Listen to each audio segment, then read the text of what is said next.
हिमांशु, स्वागत आपका करती हूं मैं, और आपके हौसले को मैं सलाम भी करती हूं कि आपके अंदर वो ताकत है कि आप दुनिया के सामने आकर जो आपके साथ बीता है वो बताने को तैयार हुए हैं। और ये आपको मैं यकीन भी दिलाती हूं कि मैं और वो पूरी ऑडियंस जो इस वक्त आपको देख रही है वो सब आपके साथ हैं। 22 साल आपकी उम्र है, 96 लाख का कर्ज आपके ऊपर है। इससे ज़्यादा ही होगा, शायद कम ना हो। वो तो एक आंकड़ा अंदाज़ा लगा कि इतना होना चाहिए। कितना लोग का तो हम गिनती में भी नहीं है कि पैसा देना है। अगर आप सोशल मीडिया पर एक्टिव रहते हैं, जैसे यूट्यूब हुआ, फेसबुक हुआ, इंस्टाग्राम हुआ, इसके अलावा देश दुनिया की जानकारी में आप रुचि रखते हैं, तो आप न्यूज़ चैनल्स भी देखते होंगे, न्यूज़पेपर्स भी पढ़ते होंगे, तो आप लोगों ने कहीं ना कहीं पर एक नाम जरूर सुना होगा, हिमांशु मिश्रा।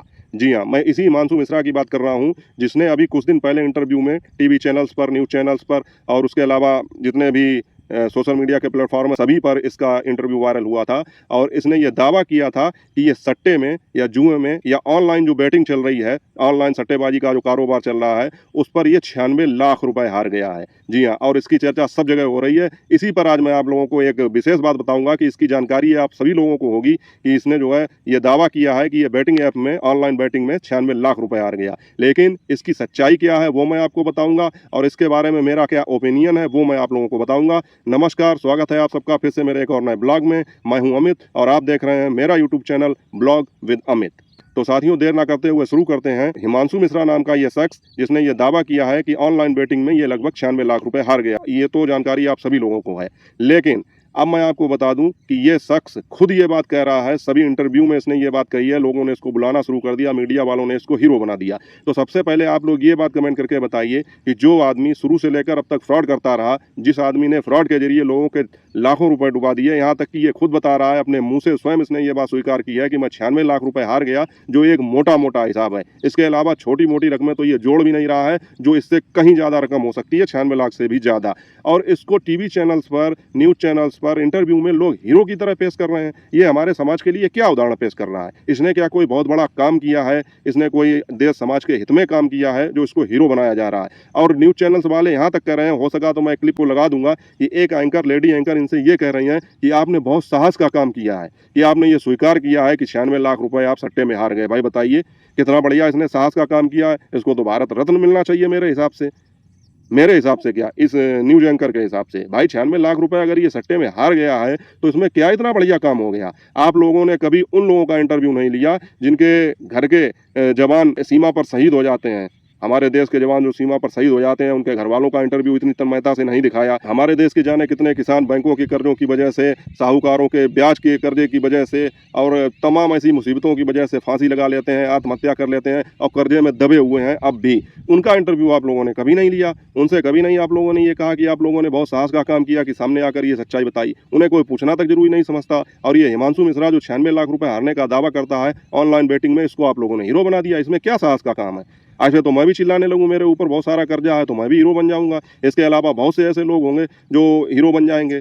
तो मतलब इसने क्या ऐसा महान काम कर दिया जो आप लोग इसका इंटरव्यू लेके इसको महान बनाने पर तुले हुए हो, कि इसने बहुत ज़्यादा महान काम कर दिया, 96 लाख रुपए ये ऑनलाइन बैटिंग में हार गया। और ये खुद ये बात स्वीकार कर रहा है। जब इससे पूछा गया कि ये रकम आपने कहाँ से एकत्रित की, तो इसने बताया मैं लोगों के साथ जालसाजी करता था, ठगी करता था। इसके अलावा जो है मैं लोगों को गुमराह करता था, उनके पैसे डबल होने का लालच देता था, और किसी से 10,000, 20,000, 50,000, यहाँ तक कि 2-2 लाख रुपए, 3-3 लाख रुपए लोगों से लिए, और उसके बाद में उनके साथ फ्रॉड किया, और उसके बाद में ये ऑनलाइन बैटिंग में सब कुछ हार गया। अब ये अपने आप को खुद हीरो साबित करना चाहता है, और ये कहकर लोगों की सिंपैथी पाना चाहता है, हमदर्दी पाना चाहता है कि मैं लोगों को जागरूक कर रहा हूँ कि ऑनलाइन बैटिंग कितनी खराब है, सट्टेबाजी ये कितनी खराब है, इससे आप लोग ना जुड़ें। तो मतलब ये दिखाने की कोशिश कर रहा है कि इसने जो गलती की है वो इसकी गलती नहीं है, ये ऑनलाइन बैटिंग की गलती है। कैसे ऑनलाइन बैटिंग की गलती है भाई? चलिए, दुनिया में बहुत से ऐसे काम होते हैं जो इनलीगल हैं, गलत हैं, लेकिन वो आपको ज़बरदस्ती तो नहीं बुलाते हैं कि आप करिए इनको। ये तो आपकी अपनी इच्छा है कि आप इसमें कर रहे हैं। और फिर 96 लाख रुपए की रकम कोई थोड़ी नहीं होती, या तुम एक बार में नहीं हार गए होगे कि तुम्हें पता ही नहीं चला और तुम अपना सब कुछ लुटा बैठे। भाई वो तो धीरे धीरे करके, जब तुमने 1 लाख, 2 लाख, 4 लाख, 10 लाख हारे होंगे, तब तुम्हारी अकल नहीं खुली थी कि इसमें तुम करोड़पति नहीं बन सकते हो। लेकिन तुम्हें तो लालच आ गया, जब तुमने 1-2 लाख रुपए जीते तो तुम्हें लालच आ गया कि अब तो मैं करोड़पति बन जाऊंगा।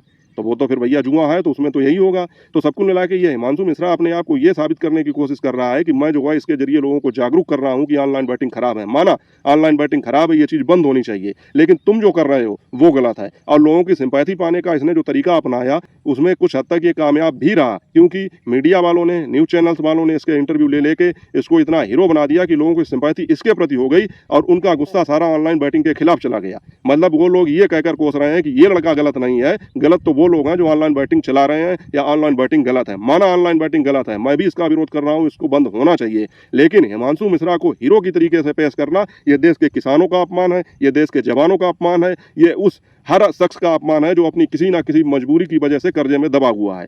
क्योंकि सट्टे में हार जाना ये कोई मतलब जो है दैवी आपदा नहीं है, ये तुमने खुद अपने पैरों पर कुल्हाड़ी मारी है, तो इसका जो है तुमको दंड मिलना चाहिए और तुमको जो है कानून के शिकंजे में आना होगा और उसकी सजा भी तुम्हें मिलेगी। इसलिए तुम ये जो है लोगों की झूठी सिंपैथी पाने का जो ड्रामा तुमने रचा है ये बंद करो। बड़े मतलब मैं तो इसके इंटरव्यू देख के हैरान हो गया कि ये किस तरह से मतलब जो है सीना ठोक के ये चीज़ बता रहा है कि हाँ मैंने लोगों के साथ फ्रॉड किया, मैंने लोगों को बेवकूफ़ बनाया, मैंने उनसे रुपए ठगे और उसके बाद मैं ऑनलाइन सट्टे में हार गया। इसने कानपुर में लोगों ने इसको शरण दी थी, ये मूलतः बिहार का रहने वाला है लेकिन कानपुर में आके ये रहा था, इसने ये बात बताई है। और कहीं कहता है मेरे माँ बाप हैं, कहीं कहता है मेरे बाप हैं, कहीं कहता है मेरी माँ है। इस तरह से इसने लोगों को अपनी मतलब जो है इमोशनल स्टोरी सुना के लोगों को ब्लैकमेल किया कि मैं सड़कों पर पेन बेच के कोचिंग का खर्चा अपना पूरा कर रहा हूँ, अपना मोबाइल बेच के किताबें ले रहा हूँ। यही सब चीज़ें देख के कानपुर के दो भले आदमियों ने इसको अपने यहाँ शरण दी, इसको खाने की व्यवस्था करके दी, कोचिंग में फ्री इसको एडमिशन दिया, उसको पढ़ाया, लेकिन वहाँ भी इसने जो है अपना रंग दिखा दिया और वहाँ पर भी ये जालसाजी और ठगी करके भाग गया। तब इसकी पोल खुली, जब ये मीडिया में इसके इंटरव्यू हुआ तब इसकी पोल खुली, तब लोगों ने जाना। तो आप लोगों का इसके विषय में क्या कहना है? आप लोग क्या सोचते हैं कि जिस तरह से ये हिमांशु मिश्रा ऑनलाइन बैटिंग को दोष दे रहा है, तो ऑनलाइन बैटिंग तो खराब है, मैं भी जानता हूँ, मतलब आप क्या सोचते हैं इसमें गलती किसकी है, ऑनलाइन बैटिंग की या हिमांशु मिश्रा की खुद? भाई अगर हम शराब पीते हैं, जुआ खेलते हैं, तो शराब और जुए का तो दोष होता ही है, वो तो एक अलग की बात है, लेकिन हम उसके पास गए हैं, ना कि वो निर्जीव चीज़ें चल के हमारे पास आ गई। तो गलती हमारी होती है सबसे पहले। तो आप लोगों से मेरा यही प्रश्न रहेगा, कमेंट करके आप लोग बता सकते हैं कि जिस तरह से न्यूज़ चैनल और मीडिया ने उसको हीरो बनाने की कोशिश की है, आपको क्या लगता है? इसको ऐसा सम्मान मिलना चाहिए? इसको इस तरह से इंटरव्यू उसके किए जा रहे हैं, करने चाहिए। इंटरव्यू करना है तो उन किसानों से कीजिए जो कर्ज में दबे हुए हैं, उन जवानों से कीजिए जो अपने घर से दूर पड़े हुए हैं और पता नहीं किस दिन क्या हो जाए। तो आप लोग कमेंट करके अपनी राय बताइएगा। बाकी मिलते हैं आपसे जल्दी अगले ब्लॉग, अगली न्यूज़ अपडेट के साथ में। तब तक आप लोग जुड़े रहिए हमारे चैनल से और देखते रहिए ब्लॉग विद अमित। नमस्कार।